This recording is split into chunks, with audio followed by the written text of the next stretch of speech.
événement Frisson se lâche et organise des tonnes de soirées spéciales consacrées à des cinéastes importants. Parmi eux figure le chouchou de la critique, Bobo, ancien metteur en scène brillant devenu l'ombre de lui-même, que certains continuent pourtant de suranalyser, moins pour y chercher du sens que pour se rassurer l'ego. Ça c'est mon interprétation. Je parle bien sûr de Abel Ferrara à l'honneur avec la diffusion du brutal New York, 2h du matin, du magnifique King of New York et du pas possible Christmas. Ou Xmas, mais bon, on s'en fout.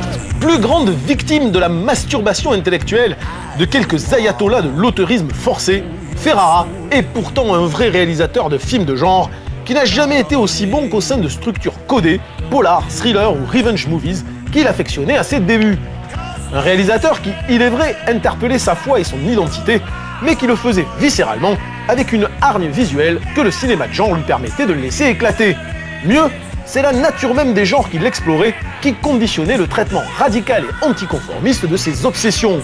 Ferrara n'a d'ailleurs jamais été aussi nul et lamentable qu'à partir du moment où on l'a bassiné avec son rapport aux religieux, où on l'a célébré en festival pour une thématique soudainement devenue épicentre de son œuvre, et où il s'est lui-même persuadé d'être un auteur avec un grand A dont la mission était désormais de produire du sens.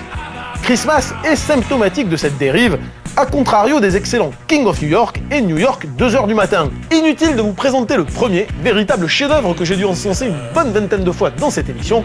En revanche, New York 2h du matin, alias Fear City, beaucoup moins connu, mérite qu'on s'y attarde. Tourné en 1983, après L'Ange de la Vengeance, et avant que Ferrara ne réalise les meilleurs épisodes de Miami Vice et Crime Story, New York 2h du matin est un thriller hargneux et ultra-violent, considéré à tort comme une simple commande, alors que Ferrara offre déjà une peinture tétanisante de New York. Un film de genre glauque et viscéral, né dans la rue et marqué par elle, qui en remontre à tous ceux qui ne voient en Ferrara qu'un pêcheur en quête de rédemption.